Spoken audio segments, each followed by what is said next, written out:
Après avoir analysé des copies d'élèves ayant eu d'excellentes notes en dissertation, je partage aujourd'hui avec toi la méthodologie de dissertation en philosophie, exclusivement la partie développement. Alors, si tu veux améliorer tes notes de dissertation en philosophie, tu es au bon endroit. Vos bloc-notes, on est parti.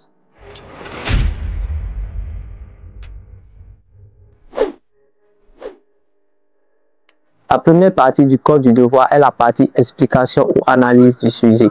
Et avant de développer cette partie, vous devez définir en amont les thèmes spécifiques qui ressortent de votre sujet de dissertation, s'il y en a éventuellement.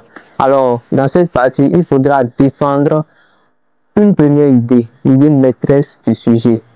S'il s'agit d'un sujet de type citation, l'idée maîtresse serait la thèse qui se dégage de cette citation.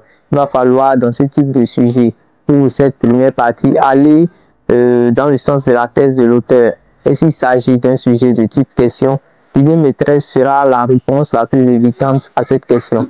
Par exemple, si un sujet dit peut-on connaître autrui que soi? Eh bien, la réponse la plus évidente est non. Donc, pour cette partie, il faudra montrer à quel point il serait prétentieux de vouloir connaître autrui que soi. Après cette partie vient la transition. La transition qui n'est rien d'autre que la question qui te permettra de développer le second volet du corps du devoir, qui est la discussion. Cette question devra être en amont posée, bien sûr, dans l'introduction. Donc, si tu n'as pas encore regardé la méthodologie de l'introduction en dissertation philosophique, je t'invite à jeter un coup d'œil à cette vidéo. Je te laisserai le lien dans la description de la vidéo. Sur ce, passons à la seconde partie du corps du devoir, qui est la partie discussion.